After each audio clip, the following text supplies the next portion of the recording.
I'm excited to talk to you about this topic today. Normally, my slides have a ton of evidence-based references. In this case, it's a lot more about me being interested in this person and how we've had a great relationship and how it's grown over the years. Do you guys have the clicker? I don't see anything.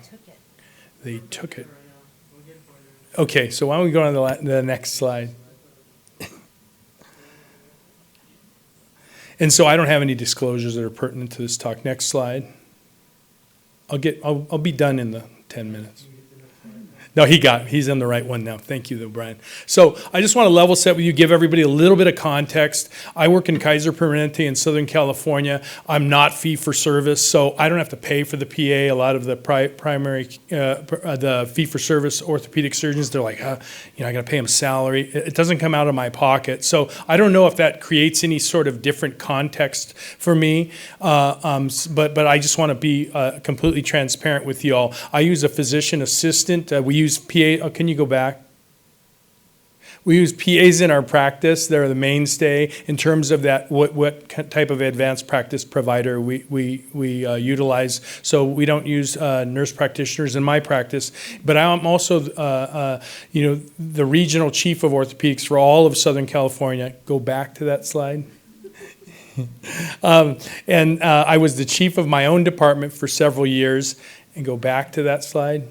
And our original PAs there were two a long time ago, and they were training student PAs. So I got to see many come through, and one of them eventually was one that I really worked well with as a student. So then I thought she was exceptional, so I hired her, and she became quote unquote my PA. We each try to have a dyad of a PA and an orthopedist in our practice. Now you can go on to the next slide.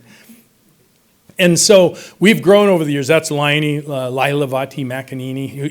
I have a bunch of pictures of her. And I wanted her to come today and be over there and finish all my sentences, because that's how close we are. So in the beginning, I taught her. Then she really taught me. And then over time, we taught others. I hired another shoulder and sports medicine orthopedist. And then she became his PA in the OR. And she manages both of our patients because they're like times. And in these relationships, it's like everything else. You have a honeymoon period. You sometimes go through divorces. I can't take you. That's what she would say to me. And then I'm going to work with other surgeons. And then she realized that I was so much nicer than those others. So then we'd have a reconciliation. And we became each other's keeper. And I'm going to get more into that. And I think these relationships, if they're done right, they really mimic all your other life relationships. You know, it's kind of trite to say, oh, she's my work wife, but it really is a critical relationship that goes through a lot of ups and downs, but you get to know the person deeply, and we've been together for 16 years now. Next slide. Next slide, guys. So I'm going to get into some real critical stuff, and Karen asked me, so how has she helped me in the clinic? She certainly doesn't act as a scribe. She would beat me if I even suggested that. She sees new consults, and hers are shoulder and sports, so that's my area of interest. I kind of said that earlier. So she's often my referral base. I certainly get referrals directly from primary care providers in our system, but she's my primary referral base because she sees people before I see them, and she says, hey, Navarro, I think this is a good one for an arthroplasty, because she's also in the cases with me. So she knows what I do. We know what we do. She sees our 1 week post-ups. I say our because we kind of co-manage these patients. And then she pushes patients to be better with wound care, in physical therapy. Like, hey, what are you doing? You got to stop smoking. She's kind of tough on people in a way that I used to have to be before I had her. And I tend to be more of a people pleaser, and she's more of a I tell it straight as it is type of person. So there is a bit of a good cop and bad cop, and I don't force that on her. She just firmly believes she cares for the patients in such a way that they need to hear the truth. Can you go back to that last slide? I got one more box. And so she keeps it real with parents too. Not every high school athlete's going to become a professional. And so when parents are saying, no, my kid's going to become a pro, I'm like, and she's like, they're a senior in high school and they're on the JV team and not starting. Like, they're not going to become a pro. You know, and everybody's gonna say what Michael Jordan did. That's like 1 in a billion.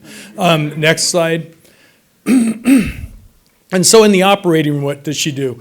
She helps with the setup of the room. Before her, I had to think of everything. And she's great with the patient safety in terms of padding and the lines and everything. She's meticulous with that. She keeps patient safety at the highest level. She keeps anesthesia in their space. She kind of says, hey, you know, you have the neck in a weird way. We got to like position it better. I know the tube's in, but the tube has to be the left side if we're doing the right shoulder. She's really great with all that. And I do that too, but oftentimes I have a lot of administrative roles, so I just know I can go into the room, sign the site, do the final timeout, and then just be kind of in the room, but like answering emails and texts and stuff, and she can be doing that, and I can be hearing, and then I can intercede when she's getting too mean with people. No, but she manages the reps, you know, the reps in the room. You know, she keeps them focused on the work. You see reps, though, they become too friendly when they come in your room a lot, and they start talking to the anesthesiologist or telling a joke, and it's right when you're putting,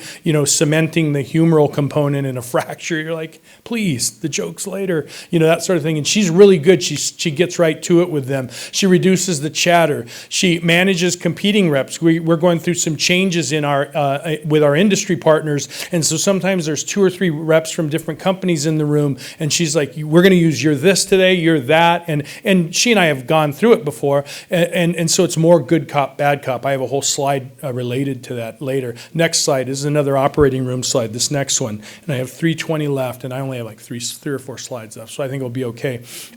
She's incredibly experienced, and you know this. I put it in bold at the end of this segment, but she knows the cases, she knows the steps, and she works with my colleagues. So she's literally seen twice the number of cases that I have. So at times when she makes suggestions, they're money. We've flattened our hierarchy. It's not a big deal for me to say, "Oh, that's a good idea, Liney. Let's do that." I don't, you know, like. It's better for the patient. Who cares about my ego? The patient's outcome is more important than my ego. She does the wound closure. She does it. I can go do the op note orders, talk to the patient's family. I said talk to the patient, talk to the patient's family. And I take credit for all her wound closures too. You know, they say, oh, that's a beautiful wound closure. And sometimes she's in the room with me. I'm like, I know, aren't I great? It's like, you know, last part. Then I say, no, she did it.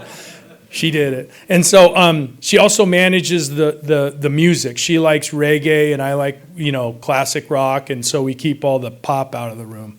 And so she's really great with that too. Next slide. Got 2 minutes left. Good cop, bad cop. I used to have to police everything and everyone in the OR. And there's times, if you all are in the operating room, you know there's days where you have the right anesthesiologist, the right scrub nurse, or circulating nurse, the right scrub tech, and you're like, this is going to be a great day. But you have other days where you're like, he talks too much.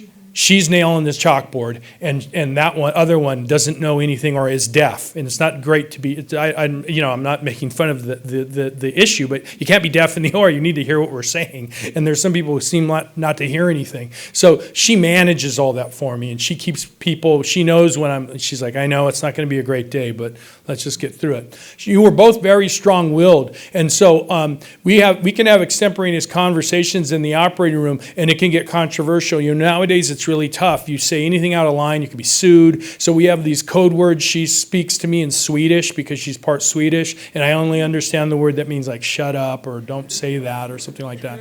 And so she has these code words to kind of tame conversations, and she's also strong-willed, so I have to do the same for her at times and say, like, you're getting a little too salty here. We got to calm this place down.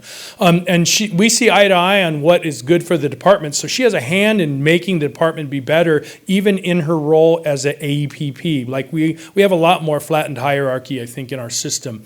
So she keeps quality elevated with the non-physician staff. Next slide. I have 37 seconds left.